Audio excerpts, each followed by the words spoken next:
नमस्कार, मैं कमलेश प्रताप विश्वकर्मा। हमारे साथ बहुजन समाज पार्टी के नेता अजय विश्वकर्मा मौजूद हैं। हम उनसे राजनीतिक गतिविधियों और बहुजन समाज पार्टी की चुनावी योजनाओं के बारे में बात करेंगे। अजय जी, बहुत बहुत स्वागत है आपका। बहुत बहुत धन्यवाद आपके सभी दर्शकों को और सभी चाहने वालों को। आप इसी तरह जो है समाज का नाम रोशन करते रहें।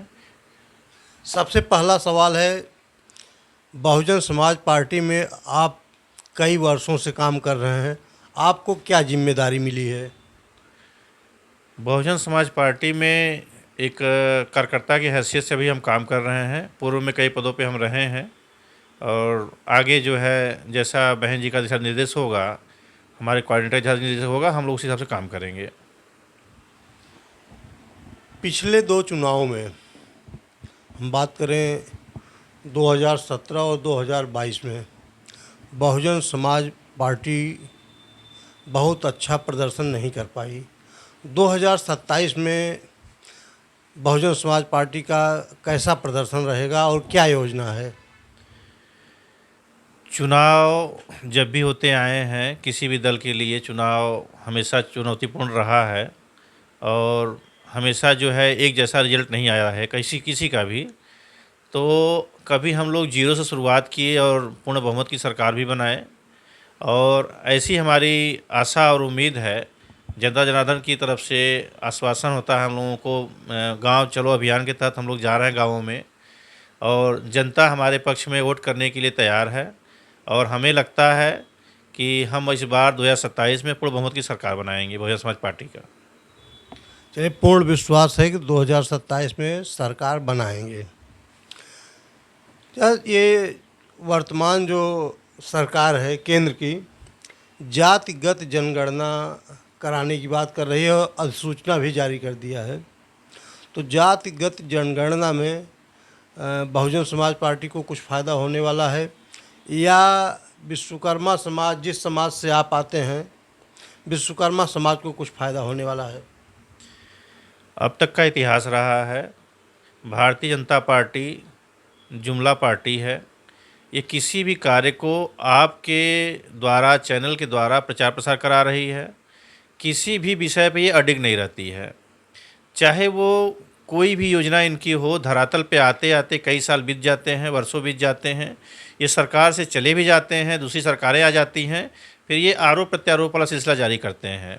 और ये किसी काम को टेस्ट करते रहते हैं कि भारत में, प्रदेश में जनता किस रूप में हमें चाह रही है, या हम जो योजनाएं ला रहे हैं उसके पक्ष में है कि विपक्ष में है। ये तमाम योजनाएं लाते रहते हैं और एक योजना ख़त्म नहीं होती है, योजना का अंत नहीं होता है, तब तक दूसरी योजना ला देते हैं। पिछले जो योजना होती है उसको जो ठंडे बस्ते में डाल देते हैं।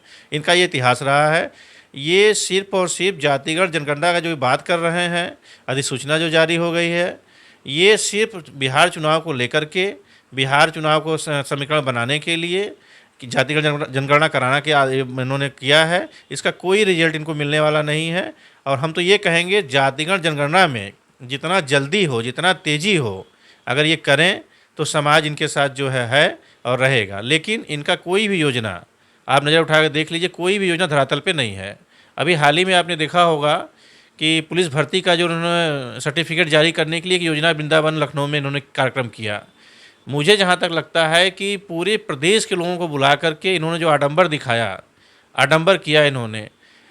अगर इन 200 करोड़ की योजना होती है तो 2000 करोड़ का इनका ऐड होता है।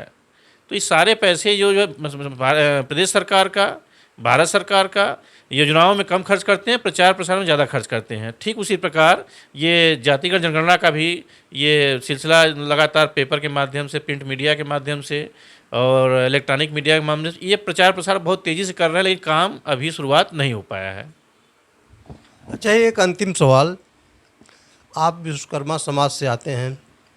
यदि सरकार ने जातिगत जनगणना को मूर्त रूप दिया, इनकी योजना धरातल पर उतरी, विश्वकर्मा समाज में बहुत सी टाइटलें हैं पूरे देश में, तो सबसे उपयुक्त कौन सा टाइटल होगा कि जो विश्वकर्मा समाज की पहचान बन सके?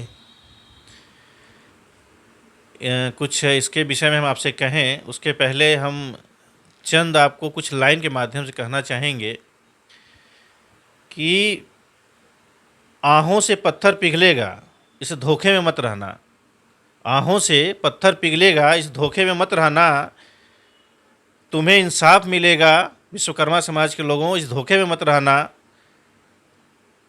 और घर घर आकर आपको ये इंसाफ दिलाएंगे, इस धोखे में मत रहना।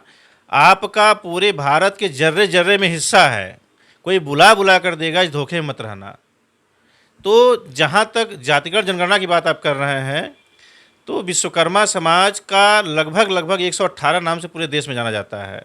उत्तर प्रदेश में लगभग 36-38 नामों से जाना जाता है, जैसे विश्वकर्मा, शर्मा, ओझा, झाँ, टांक, लहोड़ी, नथुनिया, रामगढ़िया, मैथिल, जांगीर, जांगड़ा, सुथार, इस तरीके 36 नामों से हम लोग उत्तर प्रदेश में जाने जाते हैं।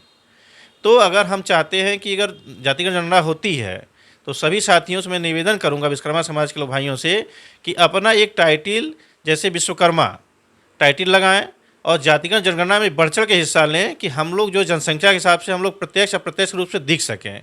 और कोई ऐसा विधानसभा नहीं है जिस विधानसभा में हमारा 15 से 20,000, 25,000, कहीं कहीं तो हम 40,000 भी हैं। लेकिन अगर विश्वकर्मा समाज को अपना हक अधिकार चाहिए, अपना लड़ाई लड़ना चाहते हैं, तो अपना टाइटिल विश्वकर्मा लगाएं, ये निवेदन हमारी तरफ से है।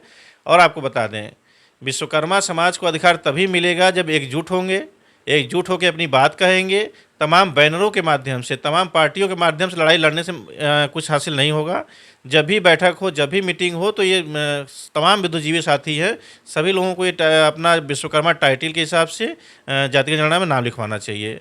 और आपको बता दें कि तमाम ऐसे मुद्दे आए हैं, जैसे कि प्रधानमंत्री जी ने एक बार कहा कि छोटे मोटे कारीगरों के देवता हैं, छोटे मोटे, यहाँ तक कि योगी जी ने कहा कि महात्मा है। तो इस तरीके से बरगलाना, समाज के हमारे आदर्श को, हमारे पूर्वज को, हमारे भगवान को इस तरीके के नामों का संबोधन करना भारतीय जनता पार्टी के लिए ठीक नहीं है। तो हमारे आराध्य हैं, हमारे भगवान हैं, भगवान विश्वकर्मा। तो हम सभी से चाहेंगे, अपने स्वजाति बंधुओं से, कि वो विश्वकर्मा टाइटिल लगाएं, जातिगत जनगणना में बढ़ चढ़ के हिस्सा लें। बहुत बहुत धन्यवाद अजय जी। आपका बहुत बहुत धन्यवाद कमलेश जी।